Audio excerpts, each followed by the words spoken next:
지금 일련의 과정들에 대해서 제가 좀 설명을 드립니다. 좀 설명해 드리기에 앞서서 오늘 아침 방송 제목은 여러분께 다시 한번 보여드리고 가겠습니다. 결국 한동훈도 급속하게 무너져 내릴 것이다. 왜 한동훈이 급속하게 무너져 내릴 거냐라고 제가 예측을 하는가 하면 무기가 없다는 겁니다. 무기. 싸울 무기가 없어요. 상대방과 맞서서 싸울 무기가 없는 상태에서 싸운다는 겁니다. 한동훈이 가지고 있는 무기는 뭐냐면 이겁니다. 여러분, 윤석열 정부가 무너져 내리면 어떻게 됩니까? 이재명 정부가 들어서 이재명이 세력을 유지할 거, 그러니까 뭐 더 키울 거 아닙니까? 그러니까 여러분, 윤석열 정부를 지지해 주세요. 이거 외에는 없어요.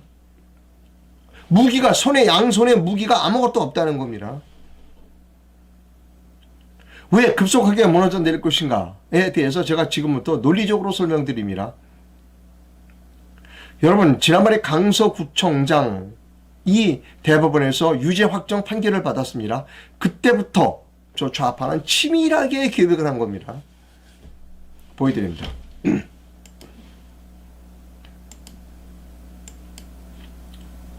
이 기사는 한겨레신문 기사 2023년 올해입니다. 올해 5.18, 5월 18일 날 난 기사입니다. 올해예요. 감찰 무마 폭로, 김태우 유죄 확정됐어요. 그래서 구청장직이 상실됐다는 제목입니다. 이거 중요한 기사입니다.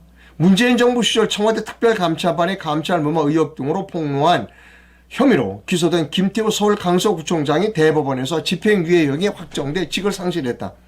대법원 일부 주심 박정화 대법관은 18일 공무상 비밀 누설 혐의로 재판에 넘겨진 김 구청장의 상고심에서 징역 1년에 집행유예 2년을 선고한 원심을 확정했다. 야, 누가 했다? 주심 일부 대법관 박정화입니다. 자, 이 주심 일부 박정화 대법관 여기서 중앙일보 기사를 덧붙여 읽어드립니다. 중앙일보의 강찬호 기자가 6월 1일 날 쓴 기사입니다. 대법원 불신 부채질한 김태우 유죄 판결.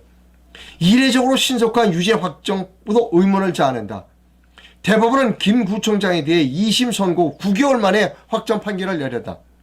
반면에 김 전 구청장의 폭로로 감찰 무마 의혹 등으로 기소된 조국 수석은 1심 판결에만 3년 2개월이 걸렸다. 결국 의혹 폭로자는 최종심에서 유죄가 확정됐는데 의혹 당사자는 1심 판결만 이루어진 가운데 내년 총선 출마 가능성까지 열어두고 있다. 조국이 출마에 난다는 거예요. 적군 재판은 속전속결, 아군 재판은 질질 끄는 이중잣대 사법부라는 비판을 들어도 할 말이 없다. 대법원에 올라온 지 9개월 만에 유죄라고 확정 판결을 내린 겁니다. 누가? 주심 일부 박정화 대법관이 대법원에 올라온 지 9개월 만에 확정 판결을 내버렸어요. 조국이는 1심 판결에 3년 2개월, 3년이 넘게 걸렸어요. 박정화가 누구인지 보여드릴까요, 여러분? 주심 일부 박정화가 누군지를 보여드립니다. 이 사람이 박정호입니다. 박정화. 1965년생 출신이고 고향은 전라남도 해남군입니다. 박정호가 어떤 판결을 내렸는지 여러분께 보여드립니다. 2019년 11일에는 이승만 박정희 대통령을 친일파로 표현한 다큐멘터리 100년 전쟁을 제지한 방송통신심의원회의 처분이 정당한지 문제된 전원합의체 사건에서 방송통신위원회의 처분이 부당함으로 취소돼야 한다는 다수 의견을 냈다는 겁니다. 또 2010년 1월 박근혜 정부 시절 김기춘 비서실장과 조윤선 문체부 장관이 문화예술계 블랙리스트의 작성을 지시한 것과 관련 강요죄가 인정되는지 문제된 전화합의체 사건에서 강요죄가 유죄다 라는 소규행을 냈다는 겁니다. 또 있어요. 유명한 이재명 사건입니다. 2017년 7월 경기도지사 이재명의 선거법 위반 여부가 문제된 전원합의체 사건에서 무죄 취지의 의견을 냈다는 겁니다. 그게 박정화입니다. 박정화가 대법원에 올라온 지 9개월 만에 김태우 유죄 판결을 내린 사람이에요. 자, 이제 그때부터 스텝이 꼬이기 시작하는 겁니다. 김태우로 사면했고 그 다음에 곧바로 강서구청장 보궐선거가 있었고 거기서 떨어졌죠. 떨어졌으면 김태호도 즉각적으로 선거무효소송을 제기해야 되는데 아이고 여러분 제가 졌습니다 하고 꼬리를 감추고 돌아가 버렸어요. 자, 이제부터 시작되는 겁니다. 이제 그 다음에 연속적으로 일이 일어납니다. 자, 보여드릴게요. 여러분께 제가 2번 보여드렸습니다. 추서원 대법원에서 태블릿 반환 소송 승소가 확정됐어요. 미디어워치 기사를 여러분께 지금 3번째 소개해드리는 겁니다. 2010년 말 JTBC 방송사가 박근혜 정권 국정농단의 증거로 제시해 탄핵의 단초를 낳았던 이른바 최순실 태블릿이 마침내 당사자인 최서원 씨 손으로 넘어가 그 진위가 가려지게 됐다는 겁니다.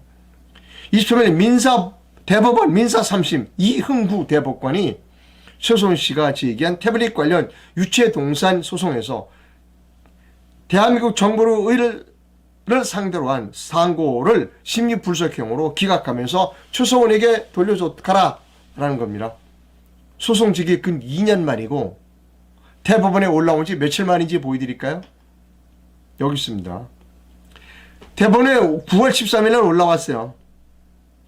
그런데 판결이 언제 12월 28일 그러니까 10월, 11월, 12월 3개월 만에 판결을 내준 겁니다.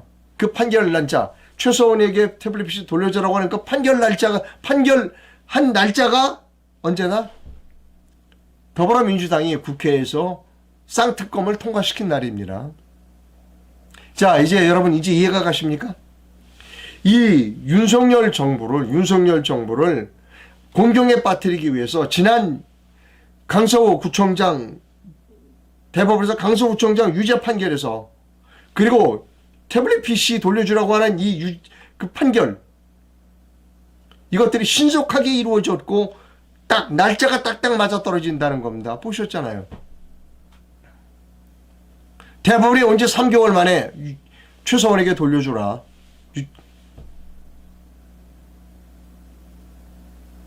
자, 이제 최서원이가 돌려받게 생겼어요. 돌려받아야 돼요. 그게 쌍특검이 통과된 날 딱 맞춰서 그걸 발표했어요.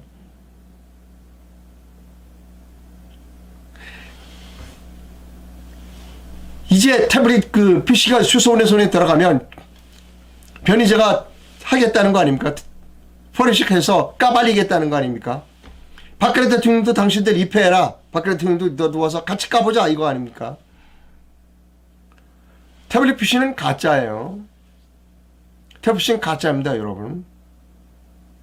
이제 야당에서는 특검 가지고 난리치고 뭐 거부권 행사하면 또 난리치고 촛불치고 촛불 뭐 행사하고 이쪽에서 태블릿 PC에 대해서 원한이 맺힌 사람들이 까발릴 겁니다. 코너에 몰려있어요. 한동훈이가 태블릿 PC에 관해서 한동훈이가 자유롭지 못해요. 코너에 몰려있는 겁니다. 자, 여기서 또 하나 보여드릴게요.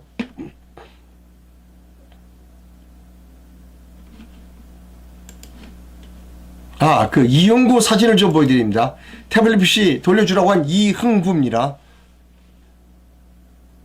이 사람이 이용구입니다. 이분은 국가보안법 위반 전과가 있는 최초의 판사로 유명합니다. 1985년 서울대 법학생회 사회부장과 노동운동 탄압저지 결사투쟁위원장을 맡았고 민주주의 사건으로 구속되었습니다. 제1심에서 징역 3년에 자격정지 3년, 항소심에서 징역 2년에 집행유예 3년 선고를 받은 겁니다. 그 유명한 최강욱 사건, 2013년 9월 최강욱 의원이 조국 전 법무부 장관의 아들에게 유리한 허위 인턴 증명서를 발급한 의혹과 관련해 최강욱이 업무 방해자 성립하는지 여부가 문제된 전원 합의체 사건에서 검찰의 증거물인 하드디스크를 압수수색하는 과정에서 피압수자 정경심이 참여권을 배제한 위법이 있으므로 하드디스크는 증거로 사용할 수 없으며 따라서 하드디스크를 근거로 내려진 최강욱에 대한 하급식 유죄 판결을 파기해야 한다는 무죄 취지의 소수 의견을 낸 사람이 이용구입니다. 자, 윤석열 정부는 사법부에 대해서 그러니까 장악한다는 표현이 올바른 표현은 아닙니다. 입법사법행정이 분리되어 있으니까. 그러네. 윤석열은 사법부를 장악하지 못한 상태에서 사법부는 윤석열을 장악하고 있습니다. 김명수 사법부가 윤석열을 장악하고 있다는 겁니다. 최근에 대법원장이 바뀌었어요. 그런데 그도 역시 김명수 사법부의 인재를 그대로 쓰고 있다는 겁니다. 계속해서 사법부를 장악하지 못한 상태에서 윤석열 정부는 끌려다니고 있습니다. 왜 사법부를 장악하지 못했는가? 윤석열 정부가 해야 할 일을 하지 않았기 때문입니다. 야, 180일 내에 선거 무효 소송 끝나게 되어 있는데 왜 대법관 당신들 그거 180일 내에 끝내지 못해서 야, 수사받으러 와. 중앙지검에 수사받으러 와. 이런 얘기 한마디만 했으면 이렇게 안 됩니다. 근데 그 얘기를 못해요. 왜 180일 내에 끝내게 되어 있잖아. 그게 강행 규정인데 왜 안 했어? 야, 중앙지검에 대법관 9명 다 차례로 순번을 정해서 수사받으러 와 라고 이야기를 했었어야 되는 거예요. 취임하자마자 그런 얘기를 안 했어요. 그러니까 어떻게 하냐, 끌려다니는 겁니다. 계속 사법부에 끌려다니는 겁니다. 그리고 대법원장 새롭게 만드는데 대법원장 즉각 배신하지 않았어요? 조이대 대법원장 만들어지면서 즉각 배신했어요. 김명수의 그 인사체제를 그대로 가져가겠다. 자, 이제 한동훈이가 나섰어요. 한동훈이 한다는 짓이 뭔 줄 알아요? 이상한 사람들을 비대위원으로 임명했죠. 그리고 광주 간대요. 한동훈이를 괴롭히는 것은 태블릿 PC 또 있어요, 여러분. 보여드릴게요. 장시호 태블릿 PC. 장시호가 이렇게 얘기했어요. 최순실의 이사를 돕다가 태블릿 PC 하나를 발견했다. 그게 장시호 태블릿 PC입니다. 근데 그 장시호 태블릿 PC에는 뭐가 있느냐? 이런 게 있다는 겁니다. 이메일 중에 삼성 관련 합병 내용이 있다는 겁니다. 즉 박근혜 전 대통령과 최서원을 경제 공동체로 엮어 넣을 내용이 그 태블릿 PC에 있다는 겁니다. 그게 장시호 PC예요. 근데 미안합니다. 이게 그리고 이것으로 박근혜 대통령은 경제 공동체 라고 뇌물을 줬다, 뇌물을 받았다라는 것으로 헌법재판소에서 탄핵이 인용됐습니다. 이것 때문에, 장시호 PC 때문에. 근데 장시호 PC는 거짓말이에요. 이 이메일 관련 내용이 있다. 이 내용이 있다는 이 이메일이 있는 그 날짜는 이 장시호 태블릿 PC가 출시되기 전인 얘기입니다. 그거를 변희재가 밝혀냈어요. 그 모델은 아직 출시가 안 됐는데요. 가짜죠. 그러니까 그게 아니고요. 시제품 모델을 이재용이가 청와대에 가져가서 보여줬습니다. 삼성에서 그 시제품물이 만든 일 없는데요? 이거 조작한 인물이 한동훈이에요. 이제 한동훈이는 어떤 문제에 시달려야 하느냐는 겁니다. 윤석열이 해결하지 못하고 넘겨준 문제, 박근혜 대통령 탄핵에 관계되는 문제, 그리고 태블릿 PC 조작 문제에 한동훈이는 끌려다니는 수밖에 없는 거예요.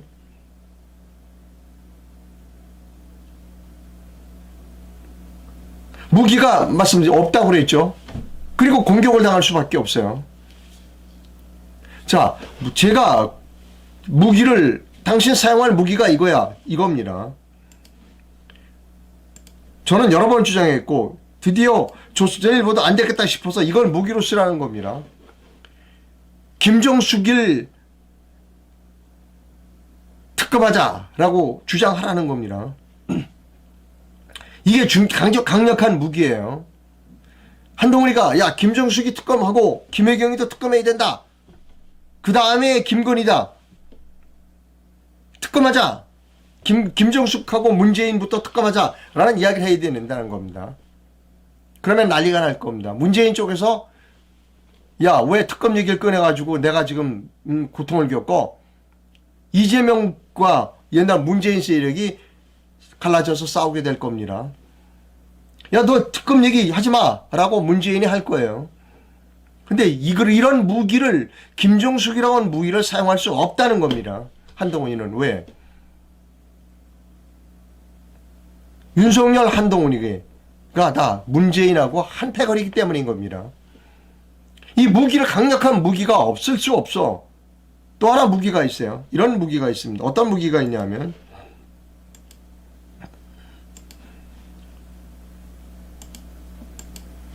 부정선거라는 무기가 있어요.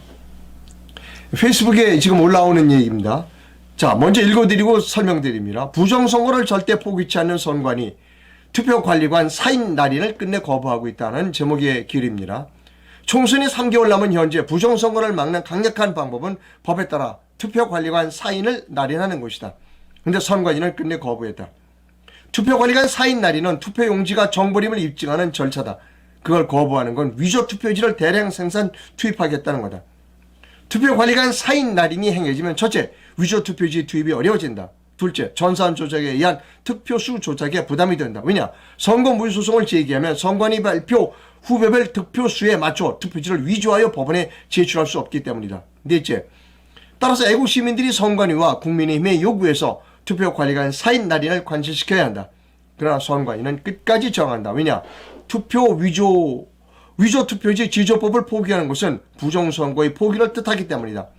이번에도 부정선거가 자행되면 한국은 좌파 독재 국가로 전락, 나라가 망하게 된다라고 하는 것을 제가 읽어드렸어요.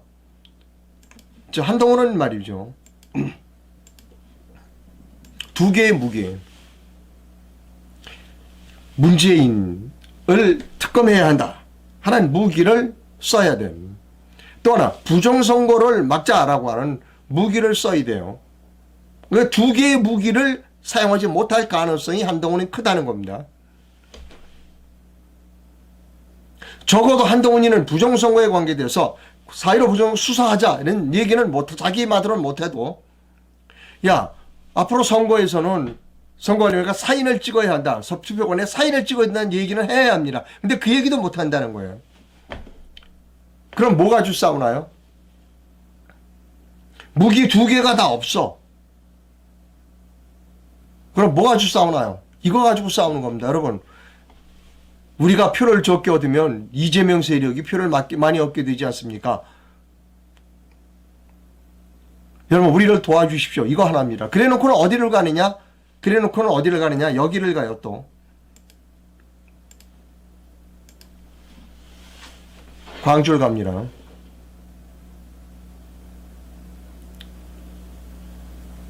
따라서 한동훈이는 급속하게 몰락할 겁니다.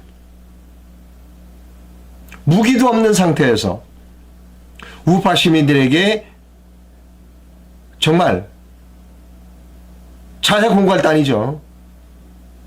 내가 일을 못하고 아무 일도 안 하지만 나 안 뽑아주면 여러분 큰일 납니다 라고 하는 자해공갈단 행동을 지금 한동훈이가 하고 있는 거예요. 어제 그새 어떤 무파 모임에 갔더니 한동훈이 찍어줘야 된다는 겁니다. 왜? 저쪽으로 넘어가면 안 되니까. 언제까지나 자해공갈단 짓거리를 하고 있을 거냐고요. 언제까지나 자해공갈단. 왜 할 일을 안 하고 할 일을 못하고 자해공갈단 노릇을 하고 있냐는 겁니다. 이 자해공갈단은 계속해서 했잖아요. 지난 대선 때도 자해공갈단이 아니었어요? 여러분, 윤석열 나 안 찍어주면 이재명이가 됩니다. 자해공갈단이죠. 한동훈이 역시 마찬가지예요. 근데 우리가 무기를 가지고 써라. 너 양손에 무기, 좋은 무기를 내가 주어지는데 왜 안 쓰냐? 그런 무기는 쓸 수가 없는데요. 왜? 과거에 발목이 잡혀가지고. 무기는 없어. 그 다음에 공격은 가해죠. 태블릿 PC까지 막 공격이 들어와. 특검 공격 들어와. 여러분, 큰일 났습니다. 우리를 안 뽑아주시면 큰일 납니다. 지금 이거예요. 이겁니다, 여러분. 저는 한동훈은 몰락할 것이다. 하는 겁니다. 그리고 언제나 우리 우파민들은 자해공갈단의 협박에 속아야 되느냐 하는 겁니다. 답답합니다. 자.